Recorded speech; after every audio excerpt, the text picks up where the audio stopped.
Yo ho, a pirate's life for me. Freezing temperatures are likely for several hours inland and a few hours closer to the coast. Yes. You are Locked On Auburn, your daily podcast on the Auburn Tigers.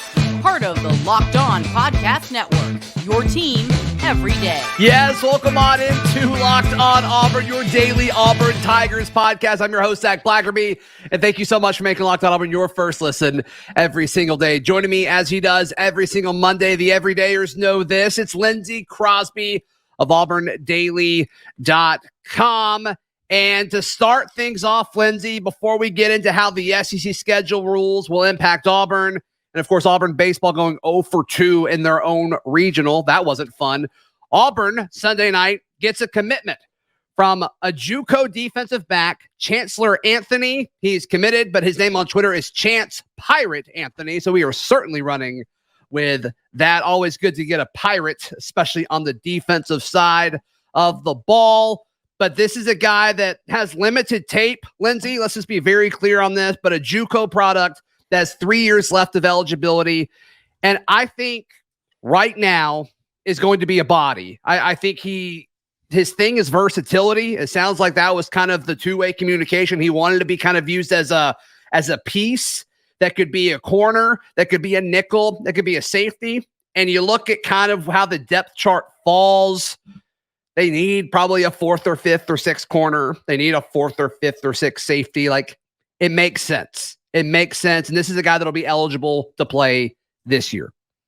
I think it's wonderful that they brought him in. I really love the fact that he can come in and just like having the versatility. When you get farther down the depth chart, that's really key, because if you're getting that far, and this sounds bad to say this, if you're getting that far, the guys need to be more than one-dimensional. And somebody who has the versatility to play, whether it's corner or safety, whether it's nickel or outside. I mean, it's jack of all trades, master of none, but there's the ability to coach him up for whatever you happen to need. So you could find some sort of walk-on or something, but this guy has a higher floor for you if the worst case scenario happens. Yeah, the worst case scenario in this case is walking the plank, I think. But if you've got a pirate, that certainly makes it better. That was bad. I'm so sorry. But he started 4 games at his junior college a season ago, and I think this is an athletic guy that I think they like his traits. He's 6'1", 175. He's played a level of football higher than high school football, but once again. And we talked about this with the guy that we thought they were adding, but Auburn didn't take his commitment, the guy from it's like New Mexico State or whatever. But another kid that just wants to be at Auburn, which I think is important, especially when you're talking about, this is arguably like the 80th to 85th scholarship spot. This is kind of where we're at at this point of, Hugh Freeze and this, Auburn Tigers coaching staff building out this roster. And so, you look at one of these bottom spots on the roster, and this is a guy that has talent. I don't think anybody's questioning that. It's just, can he put it all together? Is he an SEC player? I don't know. Clearly, this coaching staff thinks he's certainly got a chance at it. But, this is, he told this to Cole Pinkson of Auburn Live. He said, quote, "Every JUCO kid dreams of playing in the SEC. I feel like every kid that grows up watching football dreams of playing in the SEC. The fact that I have the chance to play in the SEC, which is the closest thing you can to the NFL that you can get, is a dream come true." This is a great story. This is a great story, Lindsay. And this is a situation where it's like, this isn't a guy that I think is going to come in and compete for a job right away. But I think the staff believes that he's got the traits where he could be developed into that. He's got 3 years left of eligibility. Cool. I think this makes Auburn's roster better than it was before he was here. Yeah, the big things that I care being about in this situation is, one, he wants to be here, like you said. That's a big deal, especially in the age of the transfer portal. He's a guy who wants to be here. He's a guy who, like you said, is experienced above the high school level. So something I talk about a lot when we talk about these guys who have transferred in as underclassmen is they've been in the college football weight rooms. They've had a chance to do the physical development so that it's not the same as bringing in a high school guy. But for the most part, when you have a guy like this with 3 years of eligibility, it's a little bit better because they've gotten some of the physical development and they can't leave as easily as a high school recruit could. Not that you have to, like, now that I'm saying don't take high schoolers, but it's just something where you feel a little bit better about that. And if I had to, bend your ear on this, I know it's not free, it's a Buccaneer, but I think that this is. That was terrible. I thought it was like a good little smooth segue thing in there. Keep going. Okay. I think that this is exactly what you want to do with those last couple spots on the roster. This is the right way to handle it because, again, it checks a lot of boxes. There's a lot more upside here than there is from taking a walk on or, and giving a scholarship, something like that, especially for a guy who has had one spring and that's it. You don't know a lot about these depth guys. You're Hugh Freeze. This makes Yeah, and I think he's a corner. He looks more like a corner to me. His JUCO highlights, he played in the middle of the field more, but all I could find was highlights. So, but just looking at the cornerback room, like DJ James has gone after this season. I think Keontae Scott has gone after this season. Nehemiah Pritchett's gone after this season. And so all of a sudden, Jalen Simpson's going to be gone after this season. So next year, like going into 24, your corners, once again, assuming Chancellor Anthony, the Pirate, is a corner. You'll have Kane Lee, you'll have JD Rim, and you'll have him. So it makes sense as far as kind of planning the future of the position.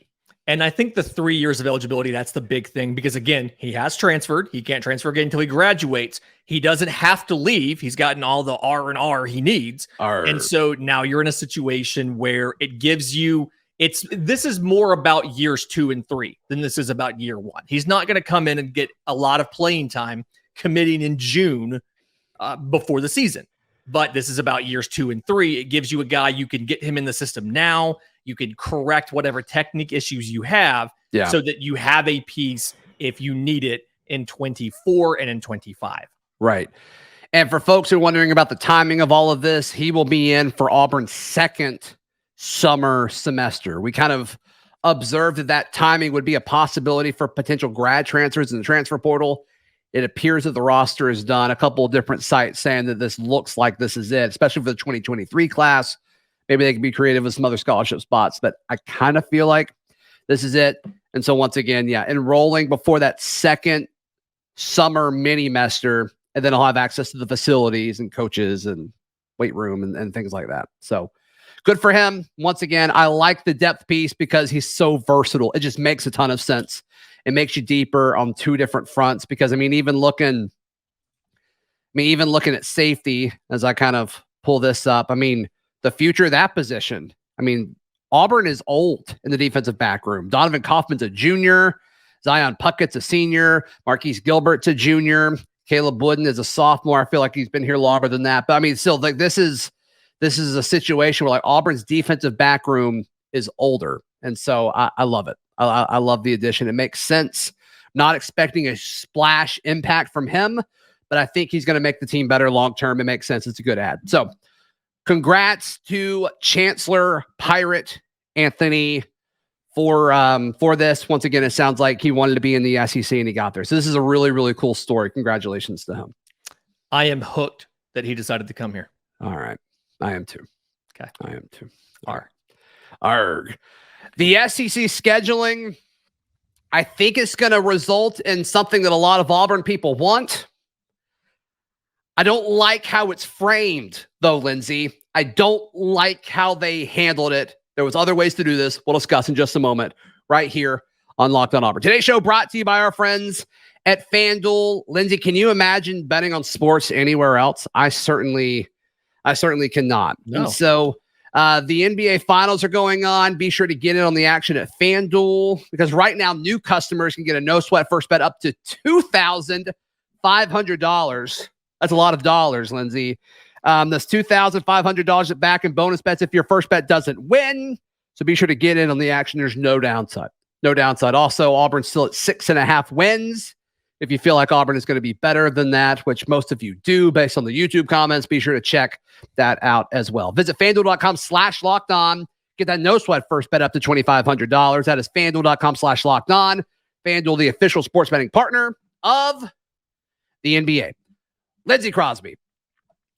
So the SEC came out. They're sticking with 8 games, which I don't hate. I don't hate that option because I think as far as setting up to win a national championship from your conference, statistically, no one has won a national championship playing 9 conference games. They just haven't done it because the SEC has done it a ton, and then the ACC has done it 3 times. They've stayed at 8 before moving to 9. I think they're moving to 9 soon. But so they're staying at 8 conference games despite adding more conference teams in 2024 with Oklahoma and Texas coming in. And the whole protected rivalry thing, that makes sense. We all want to preserve the Iron Bowl. I totally get that. But what was proposed this whole time was an either-or thing, we thought. Clearly that wasn't the case, but we thought it was either, all right, you're going to play 8 games where you have 1 and then you rotate 7, or you play 9 games where you have 3 protected games and you rotate 6. That way you can play every team every other season. And if you're a student athlete and you play 4 years, you'll play in every venue in your conference. That was the whole argument for it. Like, yeah, that makes total sense. I talked about it with some student athletes. They're all like, yeah, I absolutely love that. It makes a ton of sense. That's really, really cool.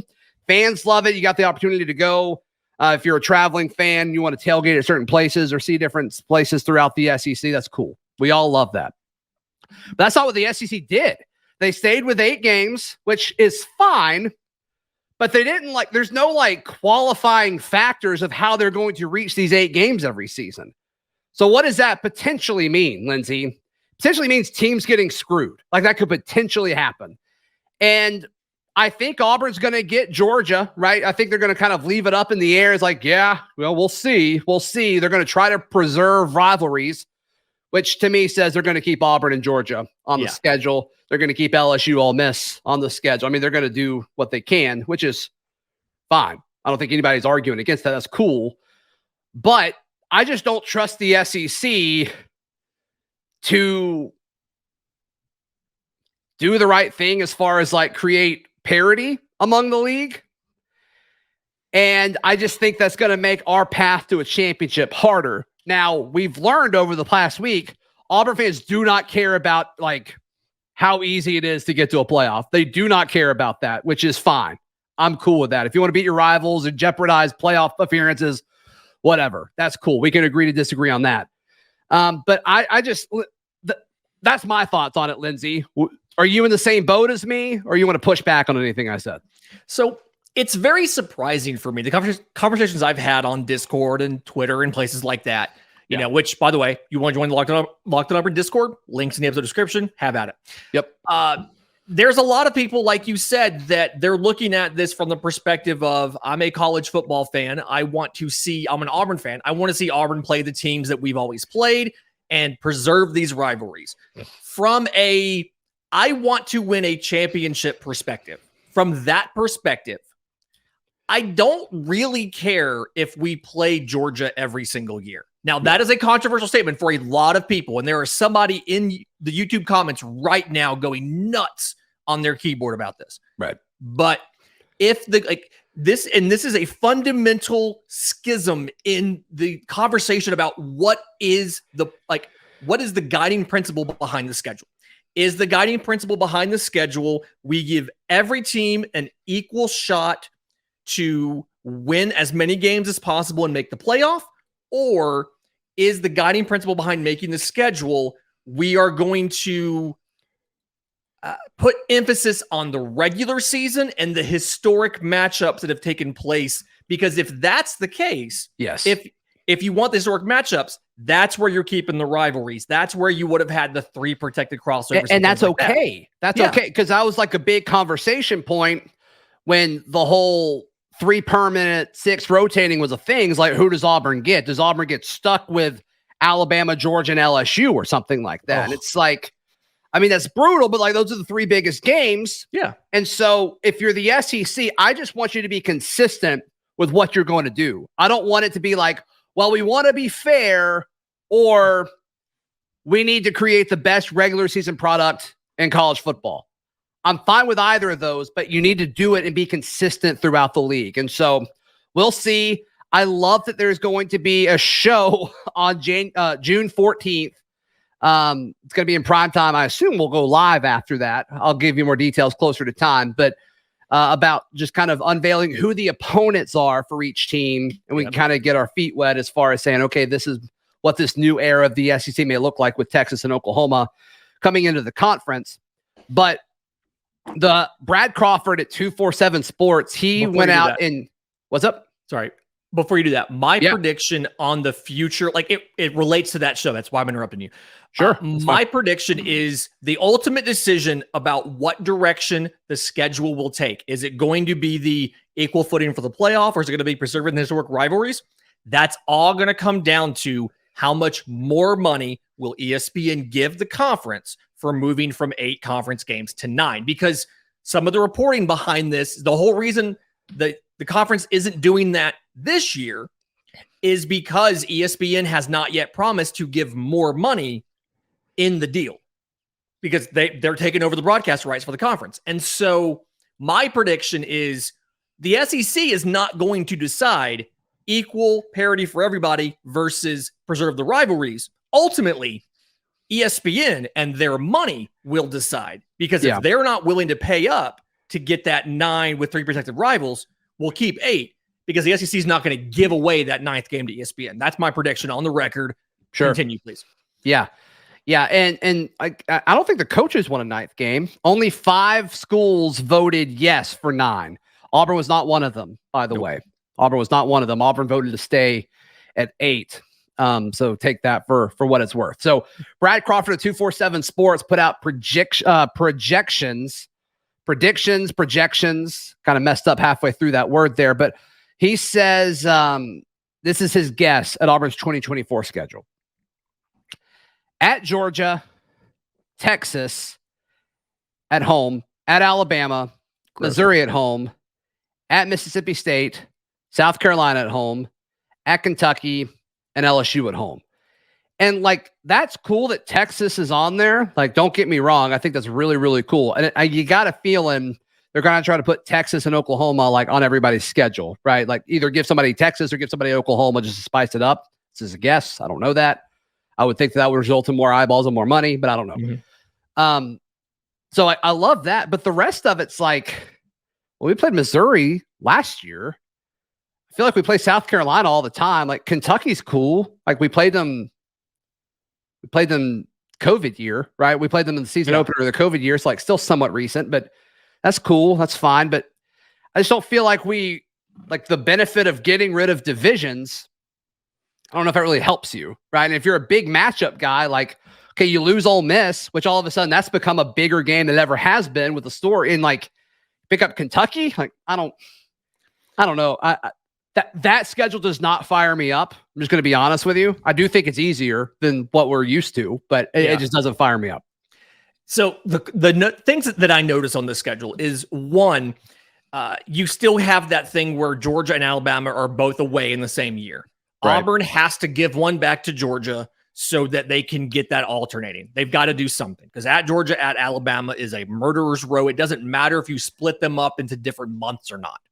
But that schedule with former SEC East schools, South Carolina, Kentucky, and Missouri, this feels like an SEC West, like a normal SEC West schedule with your 2 or 3 crossover games. Like this doesn't feel any different than what you would normally get.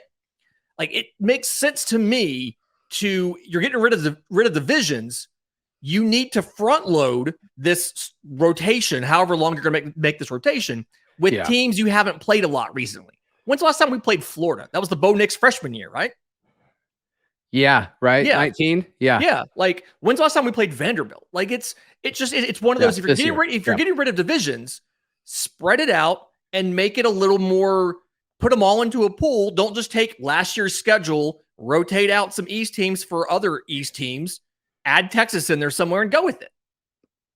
I'm with you. That doesn't get me pumped up. Also doesn't matter. The SEC's not going to ask me what to do. If they did, they would have done this differently. So we'll see. Yeah.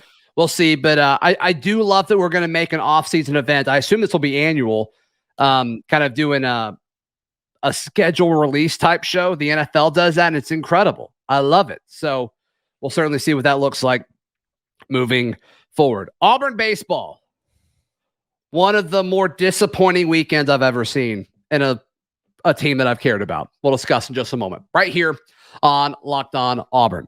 Lindsay mentioned it earlier in the show. Be sure to join the Locked On Auburn Discord. It is free. All you have to do is click the link in the episode description down below.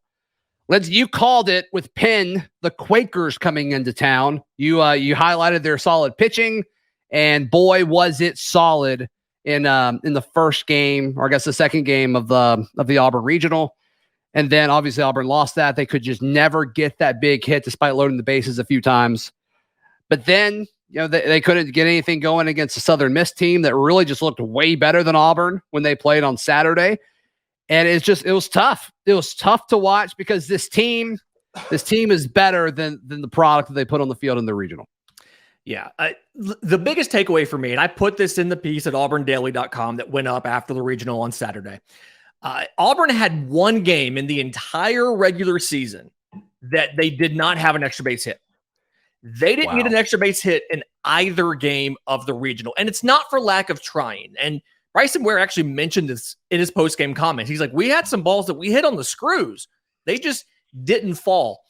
And I'm reminded, I'm not saying lucky, unlucky, things like that, but I'm reminded, if you've seen the movie or read the book, Moneyball, there's a passage where Billy Bean's talking about how I'm going to clean this up for your show, how his thing doesn't really work in the playoffs. He's like, we do a good job at finding value and finding incremental ways to make things better. But in a small sample size, like the postseason, you don't have a chance for the luck to even out. And I can think of 4 times in those 2 games when an Auburn player just laced a line drive up one of the baselines. And Cooper McMurray sends a screamer up the first baseline with Carter Wright, who was in after pinch hitting for somebody. Carter Wright's on first, 107 off the bat, screamer. Yeah. But right at the first baseman, he catches it, turns around, tags Carter out, double play, inning over. And it Bryson Ware had one screamer down the third base line, diving catch by the third baseman, ends the inning. And it's just Auburn never got those balls to fall. And it wasn't for lack of trying. It wasn't for lack of approach. Now, the approaches weren't great until the 6th inning of game 2, maybe. But they fixed some of the problems. They struck out 14 times against Penn on Friday night, which I told you guys was probably the best pitching staff in the regional with the second best pitcher in the regional. Yeah. Saturday, they only strike out 3 times, but they had 6 balls that would have qualified as hard hit balls, 95 miles an hour or harder. 5 of them were outs. And it's just, they got unlucky combined with some uncharacteristic performances. Tommy Vale was just a little bit, he stumbled a little bit. He'd given up 3 home runs, I think all season. He gave up 3 in this game. And that first inning was tough. The combination of all of this stuff together means Auburn was 2 in barbecue. And it's a bad look because people were complaining that Auburn only got to host because their athletic director chaired the committee.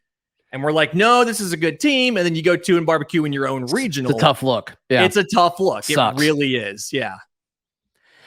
But hats off to Case and Howell and Bryson Ware. You got a picture of them and tweeted it out, them kind of hugging it out afterwards, an emotional scene. And, I quote tweeted and said, hats off to you 2 guys. You left it better than you found it. I mean, you talk about ascending a baseball program and you look at where Auburn baseball is now versus when they committed and when they came here. Mm-hmm. Multiple regional wins, multiple regional hosts. I mean, I guess they both went to Omaha twice. That's pretty stinking cool. Yeah. And I'm going to have a piece later this week talking about what's next, going over the performance of the guys, who's draft eligible, who's not. We're going to work that whole process, draft eligibility, transfer portal, and all that. But the big, just immediate thought process moving forward for me is last year was the year you lost a lot of your experience with the pitching staff, right? Right. You had all of those juniors that were drafted, your Trace Bright, your Blake Burkhalter, your Hayden Mullins, all of these guys who had been in the program for 3 years and they moved on. A lot of your position players that were drafted last year, if you think about it, outside of Brody Moore, were newcomers. Sonny DeShera was a transfer. Blake Rambush was a transfer. Like, a lot of them were newcomers. Right. This year, it's the other way around. A lot of the guys who we expect to either be drafted or we know are out of eligibility, your Kason Howell, your Bryson Ware, Cole Foster's getting drafted, Bobby Pierce is done. All of these guys are veterans. And so your position players, you're losing that position player core.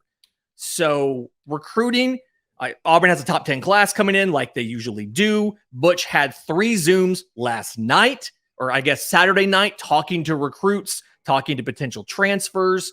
But you're in for another one of those resets. Auburn's going to have guys entering the portal this week after they have their meetings.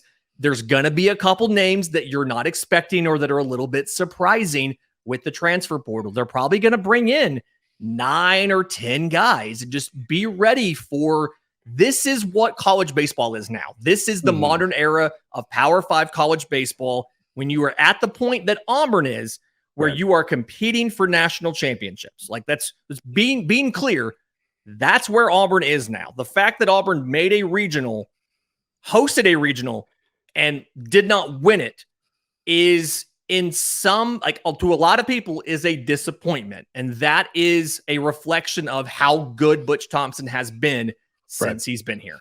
You're right. And just the draw that they had, like, I mean, it just seemed like a perfect situation, but that is not what happened. Penn is probably the best 4 seed in this whole thing. They won on Sunday. And so, like, they are probably the best 4 seed in this whole regional. Penn is in the driver's seat. They have to get beat twice or else they advance out of this regional. Now, the thing I didn't want to mention, but I'm going to go ahead and do it, is Clemson lost. And so if Auburn had won their regional, there was a really good chance Auburn would have gotten to host a Super for the first time in school history. But sucks, dude. It sucks. It really does. And I had a great time covering this team. It's a bunch of great young men.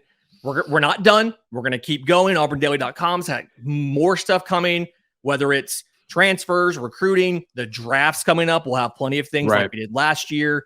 But it hurt. It honestly hurt. When I was hanging out outside the clubhouse on Saturday after media, I didn't want to go up to the press box and write that final story. A lot of guys came out in their jerseys. They didn't want to change clothes. They didn't want to leave. It's tough. And you're allowed to be sad. You're allowed to mourn. Yeah. And then later this week, we're going to get back after it. We're focusing on 2024. We're going to recruit. We're going to transfer portal. We're going to focus on what we can do to help this program going forward. Lindsay, Crosby, how can people check out everything you've got going on, brother? I'm on Twitter at Crosby Baseball. You can find the Auburn writing, AuburnDaily.com. You can find the minor league baseball coverage, Locked On MLB Prospects, wherever you get your podcast and on YouTube, and the Atlanta Braves coverage, BravesToday.com. You can find all my written work at AuburnDaily.com and BravesToday.com as well. And we will see you tomorrow. This has been Locked On Auburn.